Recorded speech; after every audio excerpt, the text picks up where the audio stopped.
The Big City, 1966. An average person wakes up every day at 6:30 in the morning, has breakfast and leaves for work at 7. He arrives in the city, works until noon, has lunch and returns to work at 2. He leaves at 6 in the afternoon, takes the train back and arrives home for dinner. Around 11 o'clock he goes to sleep.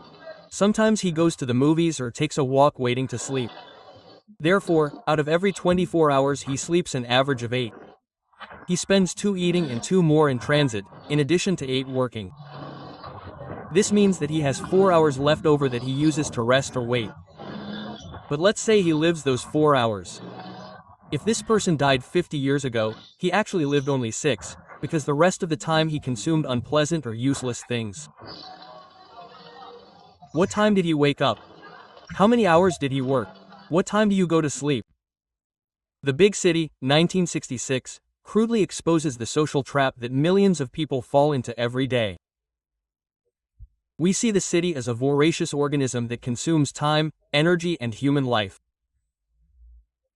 Workers wake up early, face crowded transport, submit to exhausting routines, and at the end of the day barely have time to breathe. What they call life is, in fact, leftovers, crumbs of time between sleep and work. The protagonist tries to wake these people up, making them ask themselves, What time did you wake up? How many hours do you work? How many hours do you walk a day? How old are you? What time do you go to bed?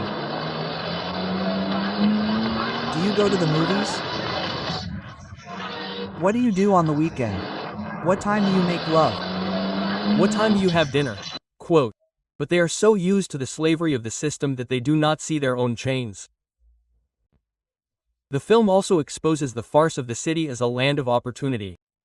The metropolis is hostile to the poor, overcrowded slums, precarious jobs and violence. While a few live on the upper floors, the majority rot in the basements of progress. Those who come from the countryside have the illusion that the city is salvation. The main character, like so many others, came from the countryside looking for a better future, but finds a concrete jungle that crushes dreams and sells frustrations. Hope turns into a prison and the city, far from freeing the chain, silently. After all, most people do not live. They fight only to survive, and soon a conflict between dream and reality occurs. The system's great trick is to promise freedom while sucking every minute of existence. Work, eat, sleep and repeat. Everything according to what the system had orchestrated. When someone realizes that they have lived decades without having truly lived, it is already too late. The freedom they sell is a programmed illusion, and slavery comes disguised as routine. As for me, the only thing I'm afraid of is death, because it is faithful and the rest can go to hell.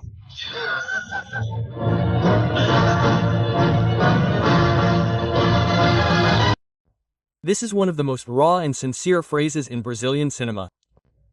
When everything has been exposed, the farce of freedom, the misery disguised as progress, the routine that swallows lives, the protagonist says, as for me, I'm only afraid of death, because it is faithful. The rest can go to hell. It is the bitter recognition that in a world of illusions, betrayals, injustice, the only certainty is death. Everything else, promises, jobs, love, hope, has proven to be unstable, false or indifferent. It is a final cry from someone who has lost everything except lucidity. The fidelity of death in this context is almost a relief in the face of the infinity of life. What are you afraid of losing in this world of illusions? Your shitty job that enslaves you, that tortures you? False and empty people who pretend to like you? Then live your life. If the only certainty is death, why live in fear? The system wants you to be silent, obey, wear yourself out and in the end die without ever having truly lived. But if everything is temporary and even pain has an expiration date, then live what remains to be feared. Since death is faithful, may your life at least be free.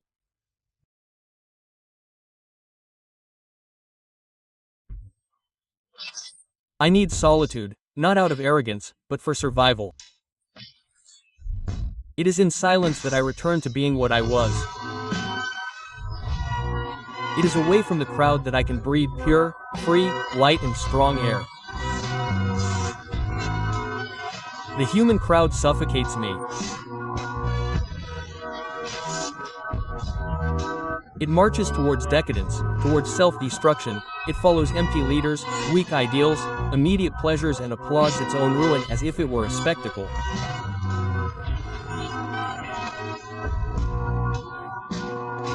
But I need the absence of noise, the absence of masks.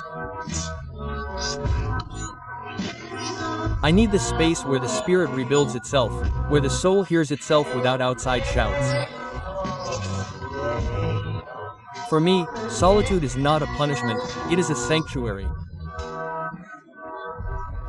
It is there that I find my strength again and move away from mediocrity dressed as normality. Because in the end, being alone is sometimes the only way to remain. Alone in a world that has gone mad with pleasure. Drishnikov.